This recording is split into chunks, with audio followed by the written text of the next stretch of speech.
الحمد لله نحمده ونستعينه ونستغفره ونؤمن به ونتوكل عليه ونعوذ بالله من شرور انفسنا ومن سيئات اعمالنا من يهده الله فلا مضل له ومن يضلل فلا هادي له ونشهد ان لا اله الا الله وحده لا شريك له ونشهد ان سيدنا مولانا محمدا عبده ورسوله اما بعد فاعوذ بالله من الشيطان الرجيم بسم الله الرحمن الرحيم شهر رمضان الذي أنزل فيه القرآن هدى للناس وبينات من الهدى والفرقان صدق الله العظيم وصدق رسوله النبي الأمين المتين الكريم ونحن على ذلك لمن الشاهدين والشاكرين والحمد لله رب العالمين رمضان المبارک کا مہینہ دیگر مہینوں سے ایک دم ممتاز میں الگ تھلگ میں اللہ تبارک و تعالیٰ نے اس مہینے کے اندر بہت ساری بے شمار خصوصیت کو جمع فرمایا تاکہ یہ ہمدردی کا مہینہ،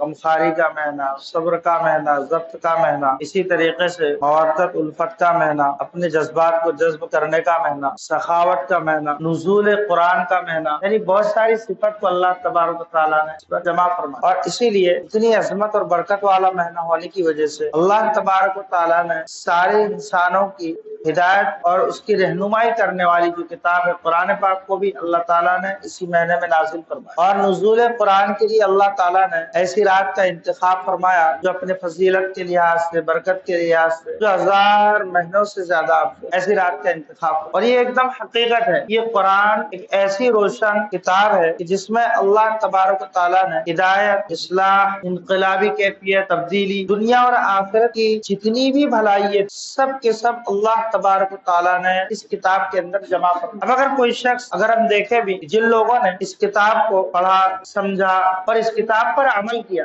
اللہ تبارک و تعالیٰ نے ان کو دنیاوی اعتبار سے بہت اور آخرت کے اعتبار سے اس سے کئی گنا زیادہ درجات بلند عطا فرمایا۔ صحابہ اکرام کی زندگی دیکھو، یعنی کوئی بھی ان پر حکومت کرنا پسند نہیں کرتا۔ کیا کرنا پسند نہیں کرتا تھا؟ حاکم بران بہت دور کی بات، حکومت کرنا پسند نہیں کرتا، لیکن جب انہوں نے اس کتاب کے علم کو حاصل کیا تو وہ یعنی لوگوں کے رہنما اور حاکم بن کر اللہ تعالیٰ ان کو حاکم بنایا۔ صحابہ اکرام کا نصاب کیا تھا؟ وہ قرآن تھا اور حدیث تھا، اس کے علاوہ تیسری کوئی چیز نہیں۔ انہوں نے اس چیز کو حاصل کر کے، سیکھ کر قرآن علوم کو پوری دنیا پر حکومت کر، پوری دنیا پر۔ اچھا، یہ قیامت تک کے لیے معجزہ ہے، صرف یہ نہیں کہ صحابہ کے ساتھ خاص تھا، نہیں، قیامت تک کے لیے معجزہ۔ اگر کوئی شخص اس سے فائدہ حاصل کرنا، استفادہ حاصل کرنا چاہے کسی بھی چیز سے، قرآن ہو یا اس کے علاوہ بھی، اس کے جو شرائط ہوتے ہیں، اس کے جو قواعد ہوتے ہیں، اس کے جو حقوق ہوتے ہیں، اس کو ادا جب کیا جاتا ہے تو اس سے اس کا فائدہ حاصل ہوتا ہے۔ اسی طریقے سے قرآن پاک کے بھی کچھ حقوق ہیں، اگر ہم ان کو ادا کریں تو جو اللہ تبارک و تعالیٰ نے ان کو جو فوقیت عطا فرمائی تھی وہ فوقیت اللہ ہم کو بھی عطا فرمائے۔ سب سے پہلی چیز کیا ہے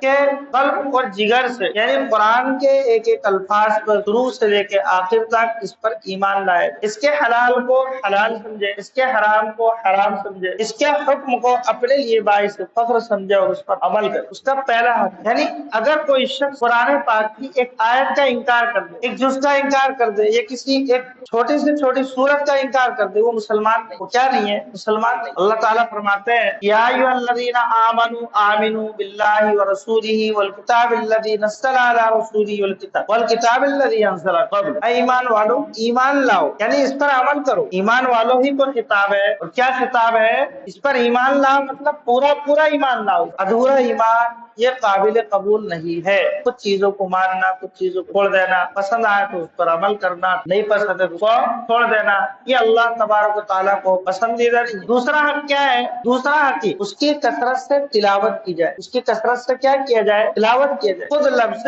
قرآن ہی کا معنی کثرت سے پڑھے جانے والی کتاب۔ قرآن کا کیا معنی ہے؟ کثرت سے پڑھے جانے والی کتاب۔ آپ دیکھیں گے اللہ تبارک و تعالیٰ نے جتنے بھی نبی کو بھیجا اس کا ایک ہی مقصد تھا کہ جو ہم کتاب کو جو نازل کر رہے ہیں لوگوں کے سامنے پڑھ کر سناؤ، لوگوں کے سامنے اس کو پڑھ کر سناؤ، یعنی خود بھی پڑھو، ان کو پڑھ کر سناؤ، پڑھنے کی بھی ان کو ترغیب۔ حضور صلی اللہ علیہ وسلم نے تلاوت کا ایسا ذوق اور ایسا شوق صحابہ اکرام کے دل پیوست کیا تھا کہ صحابہ اکرام کبھی سیرابی حاصل نہیں ہو، کبھی بھی سیرابی حاصل نہیں ہو، کثرت سے قرآن پاک کی تلاوت کیا کرتے تھے صاحب. کچھ صحابہ ایسے ہر مہینے قرآن پاک پورا کرتے، کچھ ایسے 20 دن میں پورا کرتے، کچھ ایسے تھے جو 60 دن میں قرآن پاک پورا کرتے. اسی اعتبار سے قرآن پاک میں کتنی منزلیں ہیں؟ 7 منزل، 7 منزل. اور پھر آپ صلی اللہ علیہ وسلم کی تلاوت کا اثر کہ بہت ہی قلیل مدت میں پوری دنیا میں قرآن پاک اور اس کی تلاوت کی وجہ سے انقلابی کیفیت پیدا ہوتی. اگر کوئی شخص آپ کی تلاوت کو سنتا، پتھر سے پتھر دل بھی اگر ہوتا تھا، اس کی آنکھوں سے آنسو جاری ہو جاتے، اس کی آنکھوں سے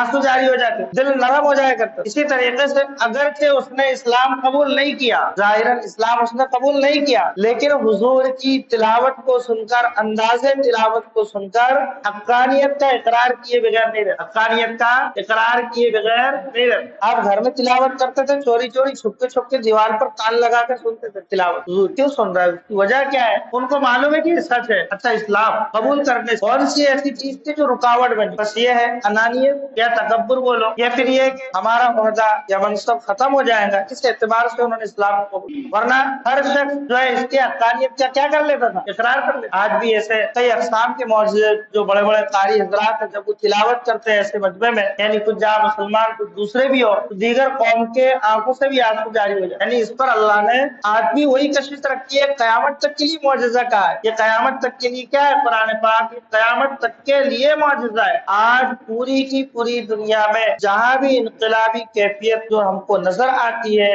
یہ صرف اور صرف قرآن کی برکت ہے. اس کی برکت ہے، یہ قرآن کی برکت. اگرچہ یہ نازل ہوا عرب کے اندر، کہاں نازل ہوا ہے؟ عرب کے اندر، لیکن پوری کی پوری دنیا میں جہاں بھی انقلابی صورت اور کیفیت جو ہم کو نظر آتی ہے، یہ قرآن کی کثرت تلاوت، اس کو سمجھنے، اس کو پڑھنے، اس کو پڑھانے کی برکت سے ہم کو نظر. حضور صلی اللہ علیہ وسلم نے فرمایا ہر شخص اپنے اپنے اعتبار سے کسی کو جو ہے افضل قرار دیتا ہے. حضور صلی اللہ علیہ وسلم نے فرمایا سب سے بہتر شخص وہ ہے جو قرآن شریف پڑھتا ہے اور قرآن شریف پڑھاتا ہے. سب سے بہتر، خیرکم من تعلم القرآن وعلم، سب سے افضل قرار دیا. ایک حق کیا ہے؟ اس پر پورا کا پورا ایمان لانا. دوسرا حق کیا ہے؟ اس کو کثرت کے ساتھ تلاوت کرنا. اگر کسی کی عادت اگر تلاوت کی بن جائے تو ایسے آدمی کا دل ہمیشہ زندہ رہتا ہے. ہمیشہ کیا رہتا ہے؟ زندہ رہتا ہے، کبھی اس کا دل مردہ نہیں ہوتا. تیسرا حق یہ ہے اس کو سمجھنا. اس کو کیا کرنا؟ سمجھنا. اور سمجھنا بھی ایسا نہیں کہ اپنی منشاءت عربی لغت لے کے بیٹھ گئے، اس کو سمجھنا شروع کر دیے. نہیں، اس کی تفسیر کی کتابیں لکھی ہوئی ہے. اسی طریقے سے حضور کی سیرت کی روشنی میں اس کو سمجھنا، صحابہ اکرام کے معمول سے قرآن پاک کو سمجھنا، یا کسی کی رہبری میں اس کو حاصل کرنا، سیکھنا، یا خود سے اس کو اگر ہم پڑھ رہے ہیں کسی تفسیر کو نہیں سمجھ میں آیا، جو اس کے اہل جانکار ان سے پوچھ کر اس کو سمجھنا، یہ اصل سمجھنا. اللہ تبارک و تعالیٰ نے بڑا عجیب اور غریب خطاب فرمایا. یہ کن کو فرمایا؟ یہ کافر اور مشرکین کو فرمایا. اللہ تعالیٰ کہتے ہیں افلا یتدبرون القرآن، کیا ہو گیا؟ کیا تمہارے دلوں پر مہر لگ چکا، یا تمہارے دلوں پر تالا لگ گئے؟ کیا تم گونگے ہو گئے؟ کیا تم بہرے ہو گئے؟ کیا تم کو اتنی سمجھ نہیں آتی ہے کہ ہم نے جو قرآن پاک کو نازل کیا کہ تم اس کو پڑھتے اور اس کو سمجھتے اور اس پر تم عمل کرتے؟ اس پر تم کیا کرتے تھے؟ عمل کرتے. یعنی قرآن کا یعنی یہ حکم، یہ پیغام کن کو کہا جا رہا ہے؟ ان کو. آج ہم اپنے اوپر اس کا محاسبہ کریں اور اس کا جائزہ لیں کہ ہم کو اس کی تلاوت کی، اس کو سمجھنے کی کس قدر. چوتھا یہ ہے اس پر عمل کرنا. جیسے دیگر کتاب ہے، صرف اس کو پڑھ لیے یا اس کو سمجھ لیے اور اس کو رکھ دیا جائے. قرآن پاک کا ایسا نہیں ہے. قرآن پاک کو اللہ تبارک و تعالیٰ نے ایک دستور زندگی گزارنے کا طرز عمل بنا کر دیا. ایک دستور بولتے ہیں قانون، زندگی گزارنے کا میرا یہ طریقہ رہے گا جو تو قرآن کا. اس لیے اللہ نے اس کو نازل فرمایا. اللہ تعالیٰ فرماتے ہیں وَهَذَا كِتَابٌ أَنزَلْنَاهُ مُبَارَكٌ فَاتَّبِعُوهُ، یہ جو کتاب ہے بڑی برکت والی کتاب ہے، بڑی عظمت والی کتاب ہے، بڑی رفعت والی کتاب ہے، تم اس کی اتباع کرو، اس کو اپنی زندگی میں اس کو اتارو. اس طریقے کی ایک ہی آیت نہیں، سینکڑوں آیتیں اس طریقے. اتبعوا ما أنزل إليكم، تم اس کی اتباع کرو جو ہم نے تمہاری جانب بھیجا ہے، جو نازل کیا ہے. ایک آیت ہے قرآن پاک میں اللہ تعالیٰ فرماتے ہیں کہا کے اندر میں کہ جو شخص ومن اعرض عن ذکری، جو شخص میرے ذکر سے، اس سے مراد ہے قرآن کی تلاوت، اس کو پڑھنا اور سمجھنا. اس سے جو شخص اعراض کرتا ہے اللہ اس کے دل کو سخت فرما دیتے، اس کے دل کو کیا فرما دیتے ہیں؟ تنگ فرما دیتے. اس کے دل کی کیفیت جو ہونی چاہیے کشادہ دلی، وہ چیز ختم ہو جاتی ہے اس کو. اللہ تعالیٰ فرماتے ہیں اور یہ تو دنیاوی اعتبار سے، اور کل قیامت کی طرح ہم اس کو نابینا اٹھائیں گے، اندھا اٹھائیں گے. وہ کہے گا اے اللہ پروردگار یار قال رب لما حشرتنی اعمی، کہ آپ نے میرے کو کیوں نابینا اٹھایا؟ اللہ تعالیٰ فرمائیں گے کہ جس طریقے سے تم نے ہمارے نازل شدہ احکام کو، قرآن پاک کو تم نے بھلا بیٹھا تھا، اسی طریقے سے آج ہم نے تم کو بلا دیا، آج ہم نے تم کو کیا کر دیا، بلا دیا، اس لیے ہم نے تم کو اندھا اٹھایا، اس لیے ہم نے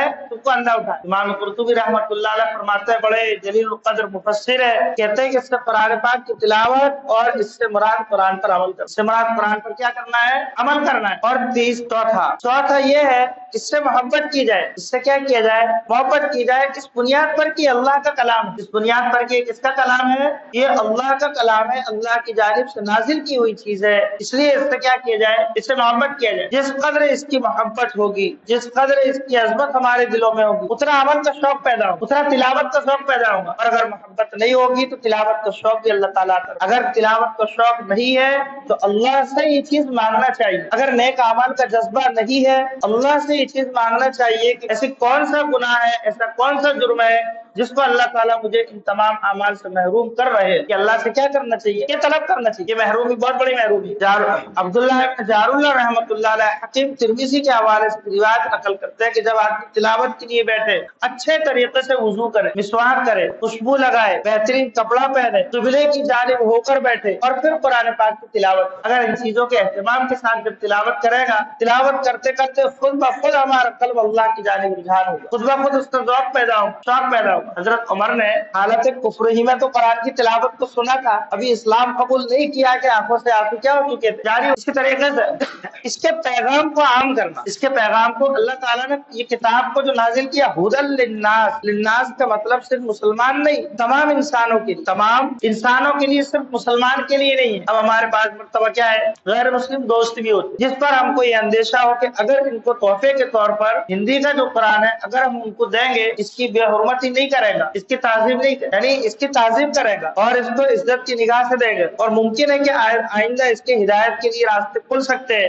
ایسے آدمی کو قرآن تحفے کے طور پر بھی دیا بات سمجھے، ایسے آدمی قرآن اگر ہم چھینے سے بھی منع کر دیں گے، نہیں بالکل غسل اور وضو اور یہ اور وہ بہت سارے شرائط گرا دیں گے، تو چھینگا ہی نہیں، جب چھینگا نہیں تو پڑھے گا کیسا، جب پڑھے گا نہیں تو اس کو معلوم کیسا ہوگا کہ یہ قرآن ہے۔ اچھا ہم اس کو بلائیں گے، ہم بلا کر اس کو سمجھائیں گے، ہماری باتیں پوری اس کو تھوڑی سمجھ میں آئیں گی۔ تو یہ تمام انسانوں کے لیے اللہ تبارک و تعالیٰ نے ہدایت اور رہنمائی کے لیے نازل فرمایا، دستور بنا کر اس کو نازل کیا۔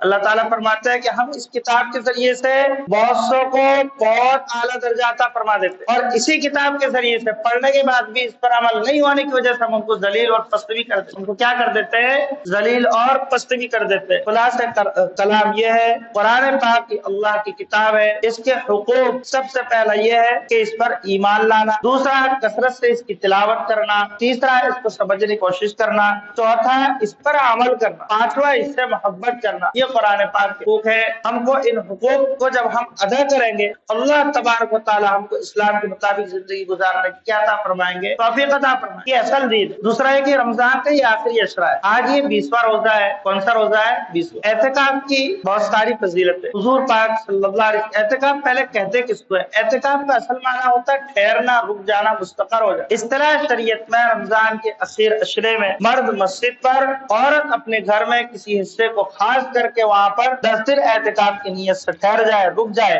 اللہ کی محض عبادت کے لیے، اس کو کہا جاتا ہے کیا ہے؟ یہ اعتکاف۔ اس کی فضیلت حضور صلی اللہ علیہ وسلم یعنی ہر سال رمضان المبارک میں اعتکاف فرمایا، شروع عشر میں بھی اعتکاف فرمایا، درمیان میں بھی فرمایا، آخر میں بھی فرمایا، لیکن آپ صلی اللہ علیہ وسلم اخیر عشر میں کیا فرماتے تھے؟ اعتکاف فرماتے تھے۔ حضور صلی اللہ علیہ وسلم نے فرمایا، حضرت عبداللہ بن عباس رضی اللہ تعالیٰ عنہ فرماتے ہیں، من اعتکف یومن، جو شخص ایک دن کا اعتکاف کرے، ابتغاء بوجہ اللہ تعالی، محض اللہ کی رضا کے لیے۔ کتنے دن کا اعتکاف؟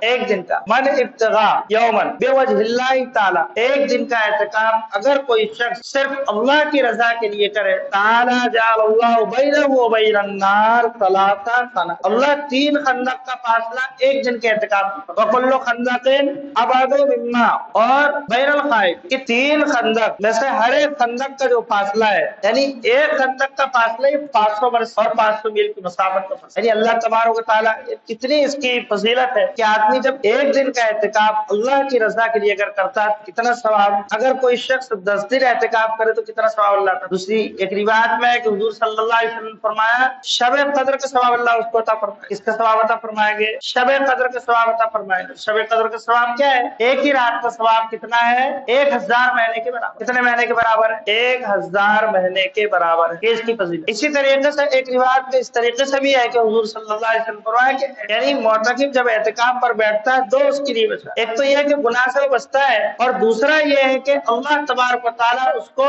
جو بھی باہر اعمال کرتا تھا اس کا اجر ثواب اللہ اس کو بیٹھے بیٹھے مسجد میں عطا فرماتا ہے۔ بیٹھے بیٹھے کہاں عطا فرماتے ہیں؟ اور مزید ایک ثواب اور ہے کہ اس کو 24 گھنٹے نماز کا ثواب ملتا ہے۔ آپ نے سنا انتظار الصلاۃ فی الصلاۃ، کہ نماز کے انتظار پر بیٹھنے والا ایسے ہی ہے جیسے کہ نماز کے انتظار میں بیٹھنے والا کیسا ہے؟ جیسے کس پر ہے؟ وہ نماز پر ہے، یعنی نماز ہی ادا کر رہا ہے، تو 24 گھنٹے اس کو کس کا ثواب مل رہا ہے؟ نماز کا ثواب۔ حضور صلی اللہ علیہ وسلم اس کا اہتمام فرماتے تھے، اگر کسی وجہ سے ترک ہو بھی جاتا تھا تو شوال میں اس کو پورا فرمایا، شوال میں اس کو کیا فرمایا، یعنی اس کی اہمیت کتنی ہے۔ آپ صلی اللہ علیہ وسلم مسجد میں آپ نے ایک چٹائی کا حجرہ نما بنایا، اس کی وجہ کیا تھی؟ اگر انسان مسجد میں بھی کسی جگہ کو خاص کر لے، اس طریقے کا پردہ نہ لگائے تب بھی کوئی حرج نہیں ہے۔ پردہ لگانے کی وجہ صرف اور صرف یہ ہوتی ہے کہ عبادت کے اندر یکسوئی ہو، عبادت کے اندر کیا ہو؟ یکسوئی ہو، دیگر کے آمد رفت کی وجہ سے جو تکلیف ہوتی ہے وہ تکلیف نہ ہو، صرف پردہ لگانے کی وجہ یہ۔ اس طریقے سے مستورات بھی، آدمیوں کے بالمقابل مستورات میں اعتکاف زیادہ آسان اور سہل ہے، ان کو ایسے بھی کہاں رہنا ہے؟ گھر پر ہی رہنا ہے۔ اب گھر میں کسی ایک حصے کو خاص کر لیے، اب بیٹھے بیٹھے وہیں پر جو ہے کام کاج جو ہے لڑکیاں ہیں یا پھر بہو ہے، ان کے ہاتھ پورا کام کاج کراتی ہیں، اور مفت کا ان کا ثواب بھی اللہ تعالیٰ اعتکاف کا